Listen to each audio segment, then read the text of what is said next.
Debat itu bagus, ya kan? Terima kasih Pak Presiden yang terhormat. Ini undangan pertama saya ke sini, mudah-mudahan bukan yang terakhir Pak. Jadi bagi saya blessing sekali ketemu Bapak. Saya bisa mengungkapkan banyak hal. Di sosial media saya sangat aktif sekali dan sangat banyak data yang saya perlukan, dan data dari Bapak yang tentunya saya perlukan. Dan saya bertanya tentang geopolitik, di mana kapasitas saya lagi minatnya di sana. Bapak melaksanakan Mukadimah itu melakukan perdamaian dunia, karena salah satu di undang-undang kita di Mukadimah adalah menjalankan perdamaian dunia, dan Bapak sering mengajukan menjadi juru damai. Tapi kita tahu Pak, juru damai itu kita harus punya alat tekan Pak. Kita juga harus alat tawar, atau apa istilahnya, bargain power atau deterrent power Pak, gitu ya. Nah, sewaktu Bapak join BOP, alat tekan kita apa Pak? Alat tawar kita apa Pak? Karena waktu itu belum perang, Israel dan Amerika belum perang. Sekarang sudah perang Pak.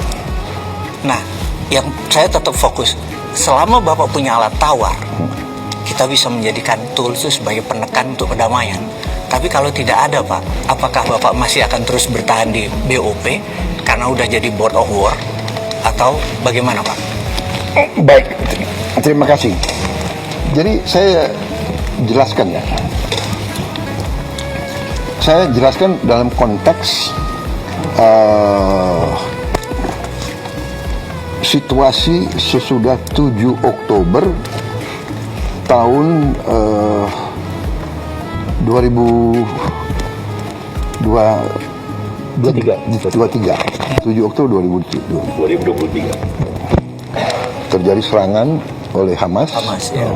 Di malam yang dan pembalasan dari Israel yang luar biasa. Betul. Bisa dikatakan gila-gilaan, ya. 7 Oktober 2023 Pak. Jadi 2024, 2025 Terus dihabisin rata Gaza. 80% rata. 70.000 diperkirakan mati. Orang tua, perempuan, anak kecil tidak bersenjata. Apa yang kita bisa buat untuk hentikan itu? Kita coba dengan segala cara, ya. Akhirnya kita dengan berbagai cara kita negosiasi, kita kirim bantuan. Indonesia termasuk yang paling banyak kirim, termasuk ya, salah satu. Tapi yang lain, negara-negara Arab yang kaya-kaya juga pasti kirim bantuan yang lebih banyak ya. Tapi kita kirim Hercules banyak sekali, 3 Hercules pasal. Kita kirim kapal rumah sakit 2. Nah, di situ negara-negara Arab dan yang berurusan itu akhirnya kan sebagian dari mereka punya hubungan baik sama Presiden Trump Amerika. Mereka semua mendesak Amerika, tolonglah hentikan penghancuran Gaza ini. Dan saya di berbagai forum saya juga mengatakan bahwa di sini adalah the moral decline of the West, ya, bahwa negara Barat, waktu itu Amerika sama Eropa jadi satu pasti yang selalu mengajarkan kepada kita HAM, selalu mengajarkan demokrasi. Saya jarang dengar itu LSM yang kritik pemboman di Gaza itu. Maaf ya, aku boleh sindir juga kan. Kalau yang menyangkut negara Barat nggak mau, mereka terlalu banyak ya. Sekali lagi saya bukan anti Barat loh, tapi I know what's happening, you know. Jadi akhirnya Presiden Trump itu tadinya dia punya cita-cita ingin menjadi presiden yang bawa perdamaian. Betul. Ada Abraham Accords. Iya, iya. Dia sangat mengharapkan dia bisa menyelesaikan masalah-masalah dan dia bisa dapat Nobel Peace Prize. Nah, ini oleh rekan-rekan kita negara-negara Arab waktu itu dan Muslim,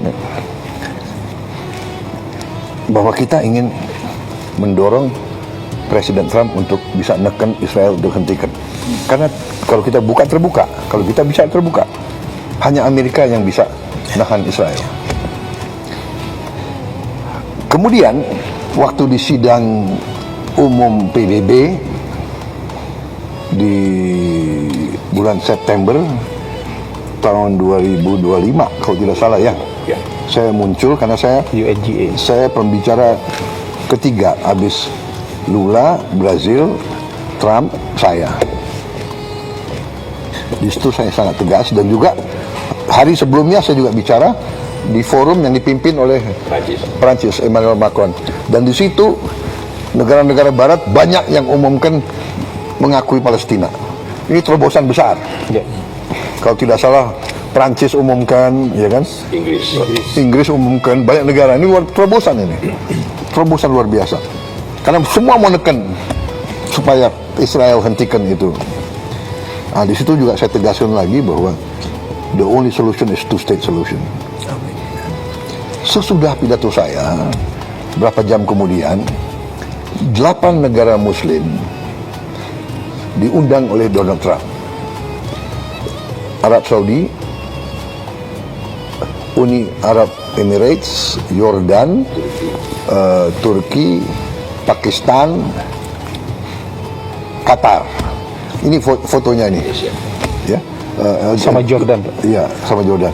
Jadi yang mimpin waktu itu Donald Trump dan Erdogan, dua co-chair the meeting. Jadi di situ Mesir Perdana Menterinya hadir, Pakistan Perdana Menteri, Raja Abdullah sendiri hadir, adiknya MBZ hadir, dia kalau tidak salah duta besar di Washington,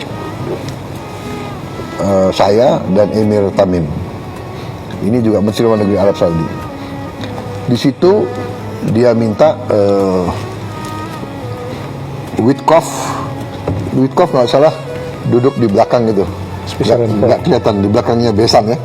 Dia bacakan 21 point plan of Trump. Tak. Kita pelajari, kalau nggak salah ada paragraf ke-19 kalau tidak salah ya. 19 ya. Jadi dia bicara macam-macam, interface dialog, benar. Tapi paragraf ini yang menentukan bagi kita.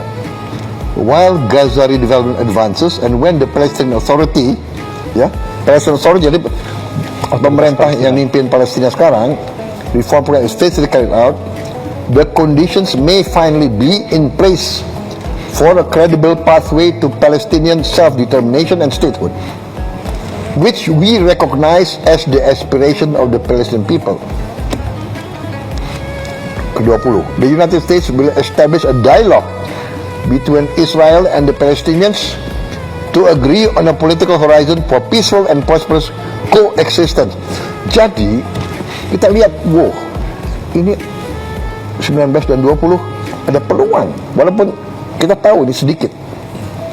Akhirnya kita berdelapan diskusi, kita dukung ini atau tidak.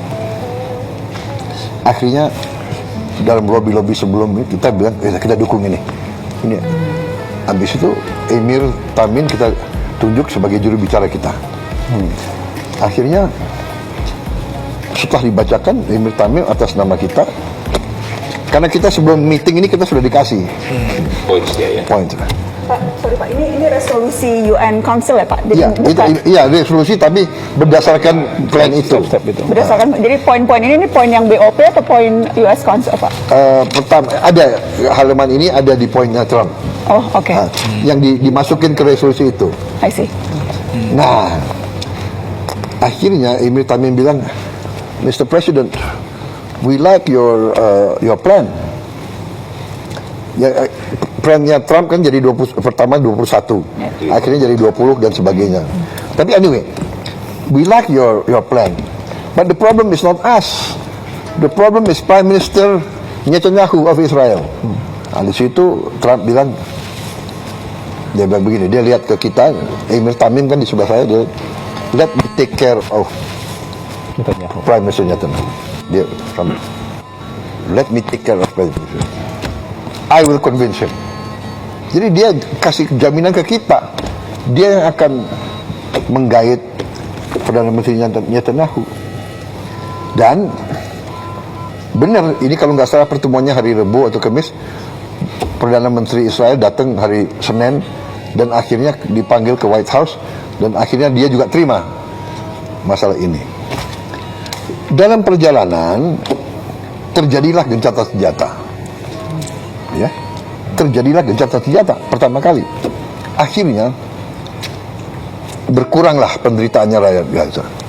Yang tadinya ribuan mati, akhirnya total dalam 1 tahun gencatan senjata, ya ada pelanggaran, ada mati 600 sampai 700 orang. Yang darinya ribuan tiap minggu. Kemudian buka Rafah, ribuan truk masuk. Bantuan. Ya sekarang ada 4.200 truk tiap minggu. Kalau tiap truk itu 10 ton, 20 ton ya. Pokoknya sekarang diperkirakan semua rakyat Palestina dapat makan. Bisa diselamatkan. Ini fokus. Tiba-tiba ada konsep Board of Peace, ya kan? Jadi, nah, Board of Peace ternyata rencana itu yang tidak ada Board of Peace itu dimasukin ke Dewan Keamanan. Resolusi Dewan Keamanan. Resolusi 2803 yang tidak diveto oleh siapapun. Berarti Rusia dan Cina ikut mendukung walaupun tidak eksplisit. Dia abstain, tapi dia mengizinkan resolusi ini. Nah, itu syarat kita. Jadi syarat saya dari awal, saya akan ikut dalam proses perdamaian. Indonesia siap menyumbang pasukan perdamaian asal disetujui oleh PBB. Akhirnya Board of Peace disetujui oleh PBB. Nah, kita tanya lagi 7 negara Muslim lainnya, bagaimana? Akhirnya kita ambil kesimpulan begini. Kalau kita di dalam, mungkin kita bisa pengaruhi dan membantu rakyat Palestina. Kita tahu tidak gampang. If we are inside, maybe we can help. Dukung rakyat Palestina. Kalau di luar, Pasti nggak bisa. we cannot do. Jadi akhirnya kita putuskan kita masuk. Oke. Kemudian itu statusnya. Dan saya mengatakan selama kita di dalam BOP bisa bantu perjuangan rakyat Palestina, kita akan berusaha. Begitu kita ambil kesimpulan tidak ada harapan dan kontraproduktif, kita menilai kita habis waktu, habis energi dan tidak menguntungkan kepentingan nasional bangsa Indonesia, kita keluar. Itu kesepakatan kita bertujuh, tapi saya sudah ambil keputusan. Saya tidak akan nunggu yang 7 negara lain. Kalau saya ambil keputusan, kalau saya ambil kesimpulan tidak ada manfaat, mereka sudah tahu saya akan keluar. Ya, jadi saya setuju benar sama yang dikatakan Pak Mardigu. We must have leverage. Kita harus ada posisi tawar. Kita harus saya tidak tahu kenapa Indonesia diajak. Kita agak jauh. Tapi mungkin karena kita dianggap salah satu negara Muslim yang besar, ya. Turki besar, Pakistan besar. Walaupun kita jauh dari situ, kita diajak. Jadi ya saya menjalankan perjuangan bangsa Indonesia dari dulu. Kita selalu membela kemerdekaan Palestina, dan itu mereka tahu. Dan saya selalu katakan dalam pembicaraan saya dengan tokoh-tokoh Barat, kita akan ikut. Dan kita siap kirim pasukan perdamaian asal, saya bilang, semua pihak setuju keterlibatan Indonesia. Pertama, tokoh-tokoh Palestina. Kedua, semua negara yang terlibat. Mesir, Yordan. Saya katakan tidak hanya Mesir, Yordan, dan bagi saya bilang Mesir, Yordan, saya juga minta didukung oleh Arab Saudi, Qatar, UAE. Itu mitra-mitra kita kan yang baik. Dan saya juga mengatakan, de facto Hamas harus menerima kita. Itu saya sampaikan. Karena we want to be a peacekeeping force. Kemudian oleh mereka, kita yang ikut di Board of Peace itu dikasih kelonggaran, namanya keterlibatan tiap negara diberi kesempatan sesuai dengan national caveats. Jadi keberatan-keberatan nasional boleh dihormati. Jadi kalau Board of Peace punya banyak kegiatan, negara X, kami mau ikut yang ini, kami nggak mau ikut yang ini, itu boleh. Ikut serta dalam pasukan perdamaian juga begitu, national caveats. Kita tegas, kita tidak mau terlibat dalam aksi militer terhadap Hamas. Satu. Kedua, kita tidak mau terlibat dalam mengambil senjata di weaponization dari Hamas. Kita tidak mau ikut. Yang kita mau adalah menjaga rakyat sipil dari serangan manapun. Itu komitmen kita. Setelah terjadi perang begini, kita konsultasi, tapi de facto-nya adalah everything on hold. Ya, saya sudah umumkan, Menteri Luar Negeri sudah umumkan saya bahwa sekarang kita tangguhkan, on hold. Kita tangguhkan semua sampai penjelasan lebih jelas. Ya, kalau memang tidak ada suasana damai, bagaimana kita terlibat? Ya, itu pertama. Tapi sekali lagi kita harus hitung benar apa yang bisa kita buat bantu rakyat Palestina. Karena kita memang sangat diharapkan, rakyat Indonesia, bangsa Indonesia sangat diharapkan oleh orang Palestina. Bantuan kita, makanan kita, bantuan dari Basnas kita luar biasa, besar sekali. Kita siapkan Hercules, tapi barang-barangnya kan dari Basnas, dari rakyat Indonesia, itu besar sekali pengaruhnya. Jadi situasi itu, Pak Mardigu. Jadi kita lihat, tapi ya akhirnya sekarang kita harus bertindak dengan sangat hati-hati. Jadi di hold dulu Pak ya? Oh jelas, sudah saya umumkan udah dari minggu lalu. Jadi hold pasukan perdamaian atau bantuan ya Pak? Karena kan Pembicaraan kayaknya ya Pak. makan kan tetap diperlukan Pak. Iya. Kalau enggak kelaparan lagi kan Iya. ya. Kalau bantuan Yang kita hold adalah pasukannya ya. pasukannya. Tapi bantuan pangan, rekonstruksi kan Ya saya kira itu jalan harus terus. jalan ya. Oke. Ketika Bapak bilang akan ada indikator yang Bapak gunakan untuk memutuskan apakah masih bermanfaat atau tidak posisi kita di dalam BOP, Pak. Iya. Apakah perang yang dimulai oleh Israel dan Amerika ini tidak bisa jadi indikator untuk kemudian memutuskan yang memang Board of Peace tidak lagi sesuai namanya, karena bahkan justru memulai peperangan. Apakah itu indikator yang tidak cukup kuat untuk membuat Bapak memilih Iya, keluar? itu salah satu indikator yang sangat kuat. Tapi sekali lagi kan kita masih sinkronisasi dengan beberapa mitra-mitra kita di situ. Kita akan nanti tanya pendapat Mesir, Yordan, Turki dan sebagainya ya.